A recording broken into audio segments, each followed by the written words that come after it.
थाना डिशकोट के इलाके 254 आला सिंह में मुअत्तल थानेदार ने अपनी ही अदालत लगा ली।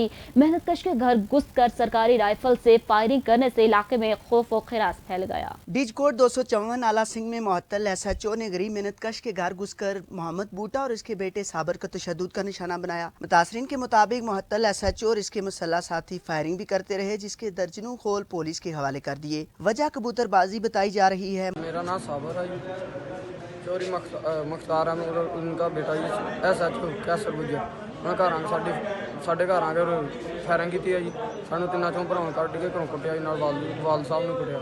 ਸਾਡੇ ਫਾਇਰ ਵੀ ਮਾਰੇ, ਸਾਡੇ ਸਰਕਾਰੀ ਰਫਲ ਨਾਲ ਬਾਟੀ ਸਿਰ। कैसर मुख्तार ने मेरे मारी है जी गन। कैसर मुख्तार कौन है? वो थानेदार अच्छा जी। एसएचओ साहब ने नाल 5-7 मुंडे लैके मेरे घर आके मेरे कढ़ के घरों मेरे फैर मारे, मेरे मकाना से फैर मारे जी, खोखे पुलिस नूं दिते जी। मुतासरीन का कहना है कि वर्दी तो उतर गई लेकिन वर्दी का निशाना उतर सका। गरीब लोगों पर तशद्दुद करना इसका मामूल है। मुतासरीन ने SSP Iqbal tone, CPO Faisalabad और आरपीओ फैसलाबाद से नोटिस लेकर मुल्जिमान के खिलाफ कार्रवाई का मुतालबा किया है।